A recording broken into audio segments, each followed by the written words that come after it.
بسم اللہ الرحمن الرحیم۔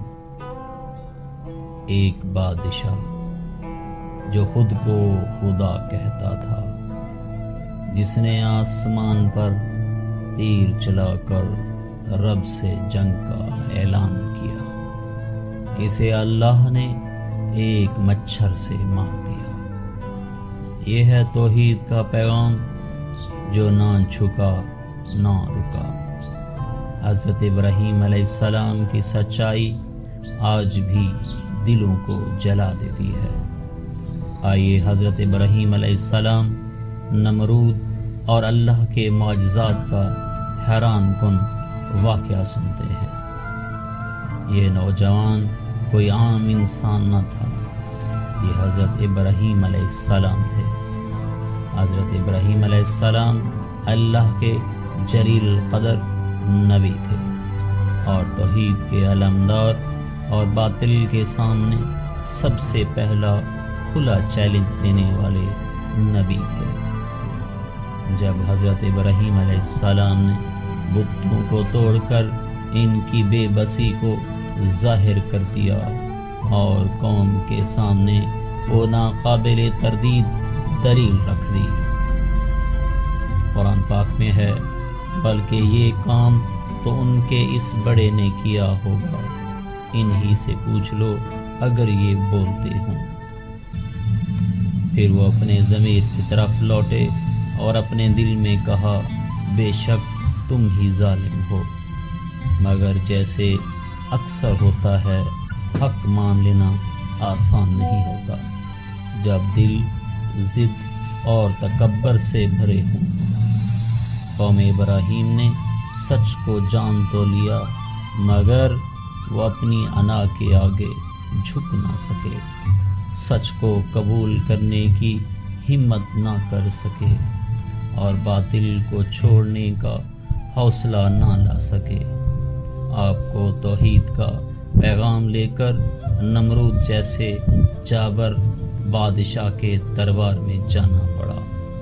قرآن مجید سورۃ البقرہ آیت نمبر 258 میں ہے، أَلَمْ تَرَ إِلَى الَّذِي حَاجَّ إِبْرَاهِيمَ فِي رَبِّهِ أَنْ أَتَاهُ اللَّهُ الْمُلْكَ۔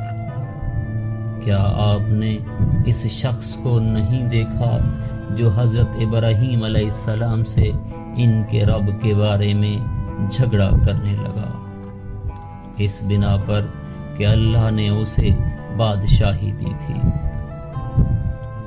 نمرود نے پوچھا، تمہارا رب کون ہے؟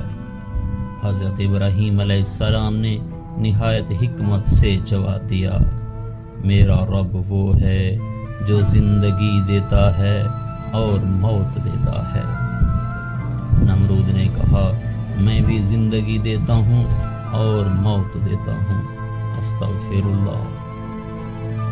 اور 2 قیدیوں کو لایا، ایک کو مارنے کا حکم دیا، دوسرے کو چھوڑ دیا اور کہا، دیکھو میں نے بھی زندگی دی اور موت دی۔ مگر حضرت ابراہیم علیہ السلام نے فوراً دوسرا دلیل بھرا سوال داغا، فَإِنَّ اللَّهَ يَأْتِي بِالشَّمْسِ مِنَ الْمَشْرِقِ فَأْتِي بِهَا مِنَ الْمَغْرِبِ۔ اللہ سورج کو مشرق سے نکالتا ہے تو اسے مغرب سے نکال کے دکھا۔ قرآن کہتا ہے، فَبُہِتَ الَّذِي كَفَرَ، تو وہ کافر ہکا بکا رہ گیا۔ نمرود غصے سے پاگل ہو گیا، اس نے حکم دیا کہ ایک عظیم آگ جلائی جائے، اتنی بڑی آگ کہ پرندے بھی اس کی حدت سے مر جائیں۔ کئی دنوں تک لکڑیاں اکٹھی کی گئی، آگ بھڑکائی گئی، یہاں تک کہ اس کے قریب جانا بھی ناممکن ہو گیا۔ پھر حضرت ابراہیم علیہ السلام کو منجیک میں باندھا گیا تاکہ دور سے آگ میں پھینکا جا سکے۔ یہ وہ لمحہ تھا جب فرشتے بھی بےتاب ہو گئے۔ روایات میں آتا ہے کہ حضرت جبرائیل علیہ السلام حاضر ہوئے اور عرض کی، کیا میں آپ کی مدد کر سکتا ہوں مگر خلیل اللہ کا جواب تھا، حسبی اللہ و نعم الوکیل، اللہ میرے لیے کافی ہے اور وہی بہترین کارساز ہے۔ اسی لمحے اللہ تعالیٰ نے آگ کو حکم دیا، یا نار کونی بردوں و سلاما علی ابراہیم، اے آگ تو ابراہیم پر ٹھنڈی اور سلامتی والی ہو جا۔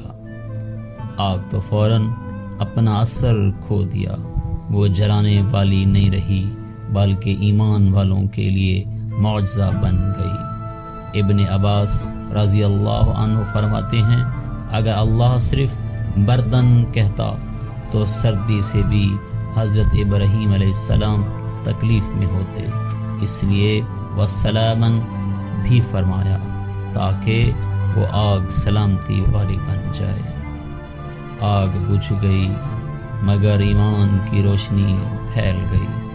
جب قوم نمرود نے حضرت ابراہیم علیہ السلام کو دہکتے الاؤ میں پھینکا تو وہ سمجھ رہے تھے کہ ان کا مخالف ختم ہو جائے گا، مگر اللہ تعالیٰ کی قدرت نے دنیا کو حیران کر دیا۔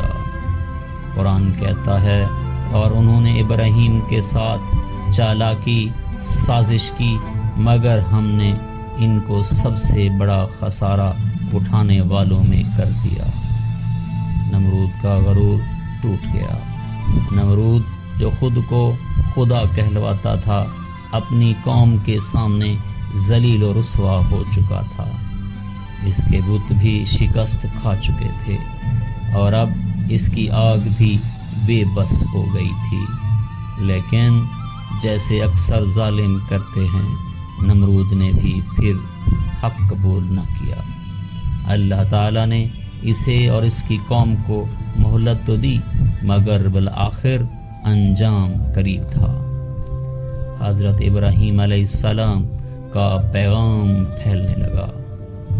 یہ معجزہ صرف ایک شخص کی حفاظت نہ تھی بلکہ یہ توحید کا اعلان تھا، باطل کے خاتمے کا آغاز تھا، ایمان کی سچائی کا عملی ثبوت تھا۔ قوم میں سے کچھ سچے لوگ ہدایت کی طرف مائل ہونے لگے۔ حضرت ابراہیم علیہ السلام نے اس واقعے کے بعد اپنی دعوت جاری رکھی۔ وہ تنہا تھے مگر اللہ ان کے ساتھ تھا۔ اور پھر اللہ تعالیٰ نے اس کے غرور کا جواب ایک ناقابل تصور طریقے سے دیا۔ اللہ کا لشکر ایک مچھر۔ اللہ تعالیٰ نے نمرود کی سلطنت پر مچھروں کا لشکر بھیجا۔ ان کی تعداد اتنا زیادہ تھی کہ سورج چھپ گیا۔ وہ مچھر انسانوں کا خون پینے لگے، فصلیں تباہ ہونے لگی، لوگ بھاگ کھڑے ہوئے، مگر اصل عذاب کا نقطہ عروج تب آیا جب ایک مچھر نمرود کی ناک میں گھس گیا۔ وہ مچھر نمرود کے دماغ میں بیٹھ گیا اور وہاں اسے مسلسل تنگ کرنے لگا۔ نمرود پاگلوں کی طرح اپنا سر دیواروں سے مارا کرتا تاکہ درد کم ہو۔ بعض روایات میں آتا ہے کہ وہ لوگوں سے کہتا، میرے سر پر جوتے مارو تاکہ کچھ افاقہ ہو، یہاں تک کہ اسی اذیت میں وہ ہلاک ہو گیا۔ عبرت کا سبق یہ ہے کہ ایک بادشاہ جو ہزاروں سپاہیوں کا مالک تھا، جس نے آسمان پر تیر چلا کر خدا سے جنگ کا دعویٰ کیا، جو حضرت ابراہیم علیہ السلام کو جلا کر مارنا چاہتا تھا، وہ اللہ کی ایک معمولی مخلوق مچھر سے مارا گیا۔ اللہ کی سنت اور کوئی نہیں جانتا تیرے رب کے لشکر کو سوائے اس کے خود۔ بے شک اللہ سب پر غالب ہے، بہت سخت سزا دینے والا ہے۔ سبحان اللہ، یہ صرف ایک قصہ نہیں، یہ حق اور باطل کی ٹکر کی وہ زندہ مثال ہے جس میں جیت ہمیشہ توحید کی ہوتی ہے۔ جب دنیا کی سب سے بڑی آگ ایمان کو نہ جلا سکی، اور جب اللہ نے ایک مچھر سے فرعونیت کو خاک میں ملا دیا، تو ہمیں سوچنا ہوگا ہم کس کے راستے پر ہیں۔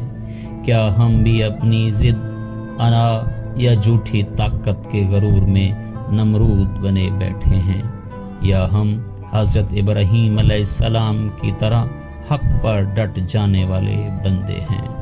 یہ واقعہ ہمیں بتاتا ہے اللہ کے راستے پر چلنے والے تنہا ہو سکتے ہیں مگر کمزور کبھی نہیں ہوتے۔ اگر تم حق پر ہو تو تمہارے ساتھ اللہ ہے۔ آج بھی دنیا کو ابراہیم علیہ السلام جیسے دلیر، با ایمان اور حق پر ڈٹ جانے والے لوگوں کی ضرورت ہے۔